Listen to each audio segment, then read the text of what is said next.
Hello what's up people, welcome back to my channel. I hope you are doing great. I am Pragati और आज की video में मैं react करने वाली हूँ खान सर के फनी सीन्स पर। यार खान सर को तो आप सब जानते होंगे, अगर आप नहीं जानते हैं तो मैं आपको बता दूँ, Khan sir basically educational topics cover करते हैं। उनका यूट्यूब पर चैनल है, अगर आपने नहीं सब्सक्राइब किया तो प्लीज़ सब्सक्राइब कर लो, लिंक डिस्क्रिप्शन मेंशन कर दूंगी। खान सर सारे तरह के टॉपिक्स कवर करते हैं, वो साइंस हो गया या फिर जो करंट अफेयर्स चल रहे होते हैं, मतलब हर तरह के टॉपिक्स कवर करते हैं और इतने अच्छे से समझाते हैं। मैं उनको काफ़ी टाइम से देखती हूँ, उनकी वीडियोस देखती हूँ, तो बहुत ही अच्छे से समझाते हैं। फ़नी एग्जाम्पल देकर समझाते हैं जो आपको ईजिली समझ आ जाते हैं। मतलब आप देखते देखते वीडियो कैसे टॉपिक आपको क्लियर हो जाएगा, आपको पता भी नहीं चलेगा, हंसते हंसते लर्निंग हो जाती है। चलो देखते हैं क्या क्या फनी सीन्स हैं। और अगर आपने मेरे चैनल को सब्सक्राइब नहीं किया है प्लीज़ फटाफट से चैनल को सब्सक्राइब कर लो, बेल आइकन को प्रेस कर लो ताकि आने वाली वीडियो के नोटिफिकेशन आते रहें। Without any further ado let's get started. अगर बीपी लो हो जाए तो बढ़ाने के लिए फल फूल नमक वगैरह खाइए, ज़्यादा बढ़ जाएगा। हाई हो गया है तो नमक तेल मसाला गर्म चीज़ कम कर दीजिए, लो हो जाएगा। तो ये दवा और मेडिकल पे दवाइयाँ भी अवेलेबल रहती हैं बीपी को कंट्रोल करने के लिए। हाँ, बीपी को कंट्रोल करने का घरेलू उपाय भी क्या है, घरेलू उपाय समझिए। मान लीजिए कि अगर आपका बीपी बहुत बढ़ गया है और आप चाहते हैं बीपी को घटाएं, तो आप अपनी साली से बात कीजिए। साली से बात करेंगे ना तो बढ़ा हुआ बीपी ऑटोमेटिक लो हो जाएगा। और अगर आपका बीपी बहुत लो हो गया है और आप चाहते हैं इस बीपी को बढ़ाएं, तब तो आप अपनी घर वाली से बात कीजिए। 10 मिनट बात करेंगे ना, आपका लो बीपी को हाई कर देंगे। समझ में गया? तो ये घरेलू उपाय भी है, आप इसको भी आजमा सकते हैं। घुटना को शुद्ध भाषा में क्या कहा जाता है? ठेवना बोला जाता है। तो ठेवना भी देखिएगा, पीछे आएगा, आगे थोड़े आएगा।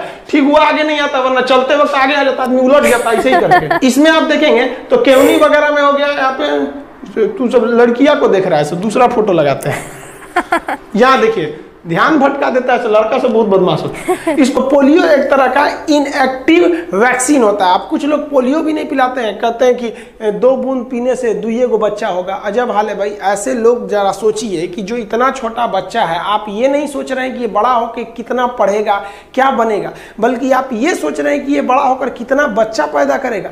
कितनी गजब की सोच है। और गवर्नमेंट भी इसको कहते हैं कि भाई कम दिमाग वाले के लिए आप अच्छा दिमाग लगाएंगे तो उसको अच्छा नहीं सूट ही नहीं करेगा, क्योंकि ट्रक का माल टेम्पू में लोड नहीं होता है। तो बकलोलवा अगर ये सोच रहा है कि 2 गुण से 2 लड़का होगा, तो उससे पूछिए कि तोरा कै गो लड़का चाहिए। इससे 53, 54, 55 जितना लड़का बोले 1 कटोरा पिया दो। रीजन इसलिए नहीं कि इसको पोलियो हो जाएगा, अगर इसको हुआ तो हमारे देश में भी पोलियो वायरस जिंदा बचेगा। अच्छे से पढ़ाई वढ़ाई करके नौकरी वोकरी लीजिए लोग। और नहीं नौकरी वगैरह नहीं हुआ ना, तो घर वाला क्या करेगा, सब कैसे ही बूढ़ सूढ़ को थमा के भेज देगा, ले जाओ। जो बनती है आलिया उसी को मिल जाता है कालिया। इसलिए ज्यादा मेकअप पे ध्यान नहीं दीजिएगा कि थोड़ा रंग के घूमने लगे या कोरोना के बीच में। पढ़ाई पे ज्यादा ध्यान दीजिएगा, पढ़ाई वगैरह करिएगा, तब ना आपको अच्छा घर द्वार मिलेगा। नहीं तो ऐसे थमा देगा किसी को घर वाला। कोनो सरकारी नौकरी लेके आएगा, कैसनो रहेगा, एकदम करिया भूचेंग लेके चल जाएगा। इसलिए सब लोग भाई पढ़ाई एकदम दिल से कीजिए। अब कुछ लोगों का कहना है कि भारत को 2 फ्रंट वार झेलना पड़ेगा, एक चाइना से, एक पाकिस्तान से। हमारे हिसाब से ये 1.5 फ्रंट वार है। पाकिस्तान थोड़ी ना लड़ पाएगा भारत से। अब अंदाजा लगाइए ना, पाकिस्तानी सेना प्रमुख बाजवा का क्या कहना है कि पाकिस्तान का जो एरिया है वहां पर जितने हॉस्पिटल है उसमें 50% बेड खाली रहे, क्योंकि इनको पता है कि जो इनकी फौज है ये पिटा के आने वाली है और इनके लिए बेड खाली रहना चाहिए। और साथ ही कहा है कि ब्लड का भी इंतजाम रखिए, क्योंकि इनको पता है भारत वाला बहुत बुरा थूरता है सब, तो ब्लड वगैरह गिर जाएगा, मुंह हाथ फूट जाएगा, तो ब्लड की भी जरूरत है। पहले से ही बेचारे तैयार हैं। वाह, हम लोग की फौज हथियार खरीद रही है, ब्लड ये सब बेड उड खरीद रहा है। अच्छा है भाई, आपको कम से कम पता तो है आपको आपकी औकात। अब आपके दरवाजा में ग्रीस घट गया तो दरवाजा खोलेंगे तो चोय चोय बोलेगा। वैसे ही आपके शरीर में जैसे बुढ़ापा में यूरिक एसिड बढ़ेगा, साइनोवियल द्रव घट जाएगा, अब आपकी हड्डी चोय चोय बोलेगी। तो उसी को कहते हैं लोग गठिया हो गई लो बाबू को। तो देखिएगा बूढ़ा बुजुर्ग आदमी को गठिया हो जाता है, घुटना में बैठिए नहीं पाता, बैठेगा तो चोय चोय करेगा, तो पकड़ के बैठेगा, अरे बाप हो, लाठी ले रहेगा। अब बैठ जाएगा तो उठेगा एकदम कहर कहर के। बुढ़ापा बड़ी खतरनाक होता है। अगर आप चिकन बनाते होंगे कुकर में और अगर 12 सीटी लगा दीजिए, जहां 12 सीटी लगा देंगे ना तो टेंडम जितना है वो गल के खत्म हो जाएगा। तो कुकर जब खोलेंगे ना तो हड्डी अलग मिलेगा, मांस अलग मिलेगा। हड्डी और मांस को कौन जोड़ के रखता है? टेंडम। किसी किसी में टेंडम बहुत ज्यादा होता है, तो कोई मुर्गी लाइएगा ना, बूढ़ मुर्गी, उसे सुरा का मीटवे नहीं गलता है, उसका गलबे नहीं करे, घींचना पड़ेगा इसे, उसको खींच के। काहे के लिए बूढ़ मुर्गी का टेंडम जो है तगड़ा था, यानी हड्डी से मांस बढ़िया से पकड़ा हुआ था। समझ में आ गया? बुढ़ापा में टेंडम वगैरह गल जाता है, देखने झूल जाता है आदमी का शरीर एकदम। हाँ, हड्डियों का ज्वाइंट होता है, उसे क्या कहेंगे? लिगामेंट। यहाँ भी लिगामेंट होगा, यहाँ भी लिगामेंट होगा। आजकल डॉक्टर एक टेक्निकल भाषा का प्रयोग कर रहा है। जहां ज्वाइंट से हड्डी टूट रहा है ना, तो पेशेंट को डरवाने के लिए कर रहा है, oh my God what happened with his, कहेगा इसको ना टूटा नहीं बोलेगा, नहीं कहेगा हाथ टूट गया, कहेगा लिगामेंट टूट गया, लिगामेंट। अब बेचारा मरीज अनपढ़, उसको क्या पता है लिगामेंट कौन जगह, उसको लगेगा है भी कुछ टूट गई लो हमरा, कहे डॉक्टर साहब बचा लीजिए। हाँ कोई बात नहीं, 1 लाख जमा कर दो। डॉक्टर वकील अगर आप नहीं जानते हैं तो बढ़िया से खाली कर लेगा सर। तो ये क्या है कि अगर ज्वाइंट से टूटा है, कहीं से ठेवना वगैरह से टूट गया ज्वाइंट से, तो वहां का लिगामेंट टूट गया, तो डॉक्टर कहता है लिगामेंट टूट गया। और बीचवा में से कहीं टूट गया तो कहता है कि फ्रैक्चर हो गया, फ्रैक्चर। अब तो कुछ दिन में ये भी कहेगा सर कि लिगामेंट टूट गया यहाँ पे। अगर इसमें हम हवा भी भर देंगे तो क्या होगा? जैसे हवा अंदर जाएगा, हेपेरिन वहां का मर जाएगा, और ये सब पूरे ग्रुप में मिलकर यहाँ पर ब्लड जमा देंगे, और जब जमा देंगे तो यहाँ पर मांस एकदम टाइट हो जाएगा। क्योंकि यहाँ की नसें मोटी हैं, आदमी मरेगा नहीं, हेमरेज नहीं होगा, लेकिन मांस टाइट हो जाएगा और मरीज को बहुत दर्द करेगा। अरे बाप रे बाप! तो मरीज कहेगा कि डॉक्टर साहब फूल गई लो यहाँ। तो डॉक्टर कैसे कहेगा कि गलती तो हमरे है? तो कहेगा बाबू गर्म पानी भिगा के सेकिएगा। तो मरीज गर्म पानी भिगा के सेकेगा। अरे बाप! अरे बकलोलवा मरीज जब इंजेक्शन लगता है तो खुद देख लिया क्या है, बिना पैसे वो सेवा करते हैं। तो देखिए गवर्नमेंट उनको पैसे देती है, और आपको कौन कह दिया थाना में पैसे नहीं लगते हैं? देखिए आप कभी कोई क्राइम कीजिएगा ना, तो पुलिस कहेगी हाँ हाँ यही किया था, यही किया था, और जैसे पैसा दे दीजिएगा तो कहेगी ना ना ना ना नहीं किया था, तो पहले था, अब पैसा देने के बाद ना, इसी को मिला देते हैं तो बनता है थाना, पुलिस स्टेशन। और इसमें बैठा रहता है दरोगा, द चाहे रोवो चाहे गावो, लेकिन द रो गा के द, लेकिन द उसी को कहते हैं दरोगा। चाय पत्ती के बगान में महिलाओं को ही लगाया जाता है, पुरुषों को नहीं लगाया जाता है, जानबूझ के।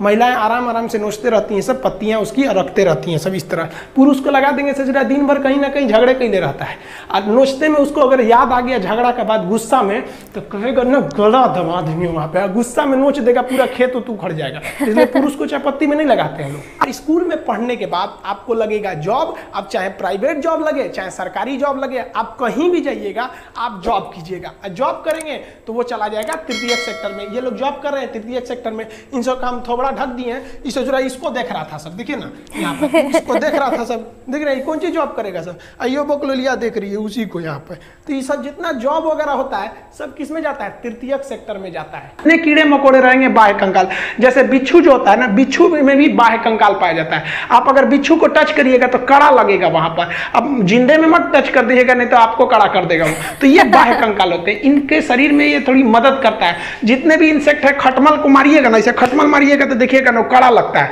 मच्छर वगैरह जितने होते हैं, आपको मच्छर काटेगा, ऐसे मच्छर मारिएगा ना तो देखिए कभी कभी मच्छरवा का यहाँ फोटोकॉपी हो जाता है, मच्छरवा भाग जाता है, कहता है मार रहा है सूत जो तो फिर आके काटेगी। क्यों? क्योंकि उसके बाहर कंकाल होता है। लेकिन मच्छर इतना छोटा है, औकाते भर में उसकी भी मजबूती रहेगी, क्या बुलेट प्रूफ थोड़े ना हो जाएगा। अब जो नारियल पानी हम लोग पीते हैं पटना में, वो केरला में मिलता है 10 रुपए का।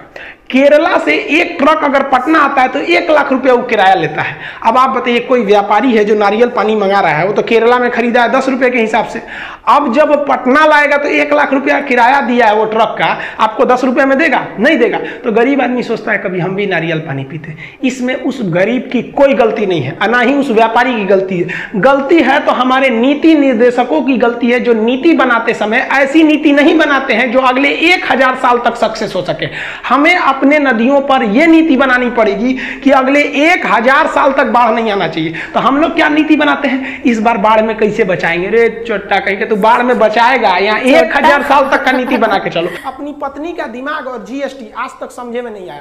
खैर इसको हम आपको समझा देंगे। जीएसटी पत्नी का दिमाग हमको भी अभी एक्सपीरियंस नहीं है, कुछ दिन में हो जाएगा, हमको भी शादी होने वाली है, कुछ दिन में समझा देंगे आपको। आप देखिए मुर्गी पालन, ये पूरी तरह से प्रकृति पर है। आपने कभी सुना है क्या एयरटेल की मुर्गी, रिलायंस की भैंस? कभी कभी नहीं होती है, ये नेचर की होती है। तो जो चीज़ नेचुरल होती है उन्हें हम प्राथमिक कहते हैं। अब मुर्गी पालन में हम कभी पढ़ाएंगे कि 3 तरह से मुर्गी पालन होता है, जो केवल मीट के पर्पज से आती है। ये सफ़ेद वाली CBSE बोर्ड वाली मुर्गी, इसको हम लोग क्या कहते हैं, ब्रॉयलर कहते हैं। जो अंडा देती है सब उसे लेयर फार्मिंग कहते हैं। और जो ये हिंदी मीडियम वाली मुर्गी पाली जाती है ना घर के पीछे, तो उसे बैकवर्ड फार्मिंग कहते हैं।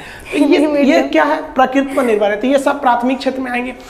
तो ये सऊदी अरब के राजकुमार जो राजा थे उस समय फहाद, उन्होंने फोन किया इसको कि रे चोट्टा कहीं का, तू शांति से रह जो मैटर पे, न तो तोरा हम व्यवस्था कर देंगे। ये खुद अपनी आत्मकथा में लिखा है कि हम तो नवाज शरीफ को टपका दिए रहते अगर ये बीच में नहीं आए रहते। तो सोचिए ये अपने प्रधानमंत्री को टपका रहा था, रे चोट्टा।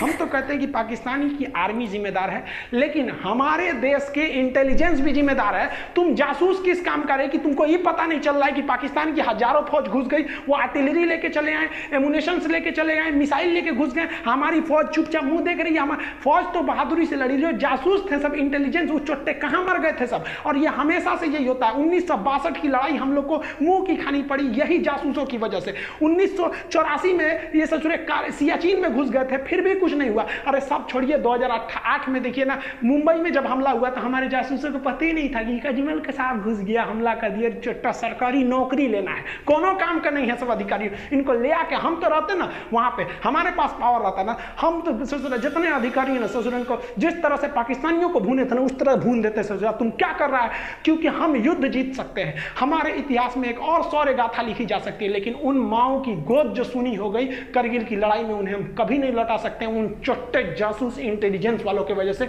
बस नौकरी हो गया ना, सरकारी नौकरी, अब कौन जरूरत है जासूसी करने का। मेहरारू संगे घूमो, हम लोग हाँ कैसी हो देश। Khan sir you are amazing यार। इनके जो समझाने का तरीका होता है ना वो बहुत अच्छा होता है। वीडियो में जो हमने क्लिप्स देखे उनमें इनके फ़नी सीन्स थे। सो जो समझाते हैं ना बीच बीच में फ़नी चीज़ें बोल के समझाते हैं। और जैसे हमने इसमें देखा जो एग्जाम्पल वो देते हैं ना वो इतने ज़्यादा फ़नी होते हैं कि आपको बातों बातों में चीज़ें क्लियर हो जाती हैं। जैसे इन्होंने अभी वीडियो में हमने देखा, इन्होंने बोला कि अगर आप पढ़ोगे नहीं तो आपको ऐसा पति मिलेगा, अच्छे पढ़ोगे तो ऐसा पति मिलेगा, आलिया नहीं तो कालिया। मतलब जो ये ऐसी लाइनें बोलते हैं ना वो बहुत ही फ़नी होती हैं। और पिक्चर्स भी पता नहीं कहाँ से ढूंढ के लेके आते हैं कि मतलब बच्चों को बहुत ही अच्छे से क्लियर हो जाए चीज़ें। एक जो उन्होंने फिटनेस का एक पिक्चर लगाया हुआ था, उसमें नी का समझा रहे थे वो। सो उसमें एक लड़की की पिक्चर लगाई हुई थी, वो एक्सरसाइज कर रही थी। तो फिर खान सर बोलते हैं कि अच्छा तो लड़के लोग बड़ा बदमाश होते हैं, पिक्चर चेंज करके वहाँ पर लड़के की लगा देते हैं। सो वो भी बहुत फ़नी था।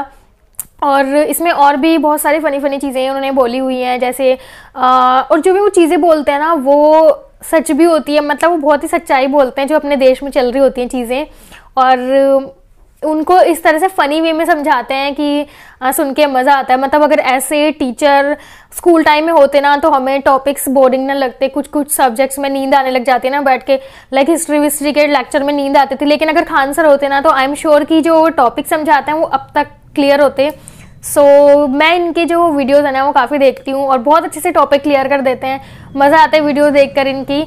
मतलब लर्निंग भी हो जाती है और आपको एंटरटेनिंग भी हो जाती है, दोनों चीज़ साथ में आपको मिल जाती हैं। सो बहुत मज़ा आता है इनका चैनल देख के, और मेरे को ये वीडियो देख के भी बहुत मज़ा आया। अगर आपने इस वीडियो को एंजॉय किया है so please make sure video को लाइक करो, शेयर करो, सब्सक्राइब करो मेरे चैनल को। और मिलती हूँ आपसे नेक्स्ट वीडियो में। Till then bye bye guys, take care.